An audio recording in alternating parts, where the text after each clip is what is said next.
ngayon, ang i-discuss naman natin is ito yung pressure tank sizing. Ito yung air over water na pressure tank o yung tinatawag din nating conventional tank.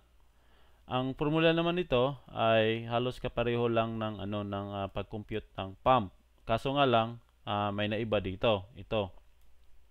So, ang nasa taas, which is yung Q or yung flow rate natin, GPM, times MSPD or maximum simultaneous probable demand, divided by 0.9, constant yan. Tapos 1 minus, may open bracket, tapos close bracket dito. 1 minus P1 plus 14.9 over P2 plus 14.9. Itong formula na to ay nakuha ko lang sa kasamahan natin sa profession. Shinare niya to. May grupo tayo sa profession sa Facebook, kaya nakakuha tayo ng formula. Okay? So, ang ano nito ay parang straightforward lang. Okay? Q. Ang Q naman natin is naka-link doon sa ating flow rate. Kung may resulta na dito, ito is automatic yan lalabas sa ating pressure tank dito sa Q. Okay? So, automatic yan. So, MSPD, pwede nyo gawing, depende rin yun sa computation nyo sa pagkuha ng MSPD sa pump. Kung anong resulta doon, pwede nyo i-apply dito. Okay? Ito namang P1, ang P1 is yung cut-in pressure. Yung pasok yung di ba minsan nakasit na yung mga pressure natin 20 o 40, 20-40 yung mga ganon. So nasa inyo 'yon kung ano yung anuhin nyo. Yung 20 PSI naka lang to sa parang naka-default pero pwede nyo gawing 15 PSI yan, nasa inyo 'yon. Okay? Tapos ito namang ang P2, ito yung parang TDH natin.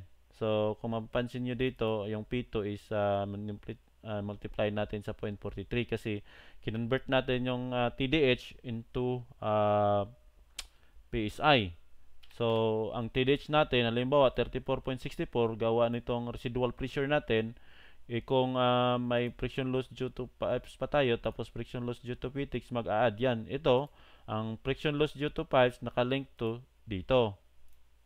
Okay? So, kung may resulta na dyan, magre-reflect yan sa friction loss due to pipes. Tapos, ito namang friction loss due to fittings, magre-reflect din yan kung may resulta na itong friction loss due to fittings dito. Okay? So, automatic yan. So, obviously, lalaki itong P2. So, ngayon, halimbawa, lagyan natin to ng figure or value. Punta tayo dito sa friction loss due to pipes and fittings at lagay tayo dito ng random figure or quantity. Okay? So, halimbawa, may 50 WSFU tayo dito. Tapos, yung length natin is 25 feet. Dagdagan pa natin to ng 15 WSFU dito. Tapos, yung length na 10 feet. Okay? So, mag-a-add yan dito. 2.29 yung magiging friction loss niya. Samantalang sa fittings, maglagay tayo random dito. Siguro isa niyan. Tapos, isa din dito. Tapos, dalawa dito. So, may ano na tayo. 24 na friction loss due to fittings din. So, kung pupuntahan natin dito, nagbabasa siya, di ba? So, dadagdag yan dito sa TDH. So, static head, yun yung vertical distance, vertical measurement, di ba? Distance. So, palagay natin nas mga 25 feet. So, automatic yan nag-update. So, ngayon, ang ilalagay na natin is yung flow rate, which is ito. So, lagyan natin to ng random lang. Siguro mga dito tayo sa hose babe, dalawa dyan. Sa ground floor yan. Tapos, water closet, siguro lagay natin 5. Okay? Para lang may may value. Tapos, kitchen, isa. Tapos, laboratory, 5.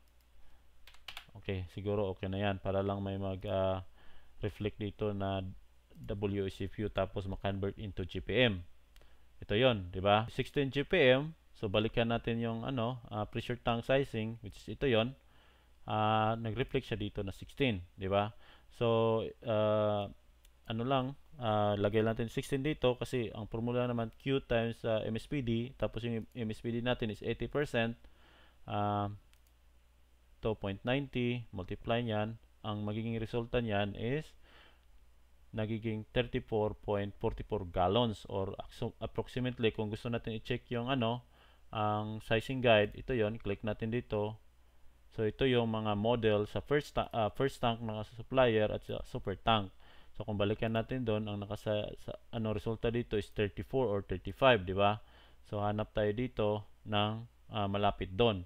So ito yon, 42, di ba? 42 gallons, pwede tayo dito sa residential, okay?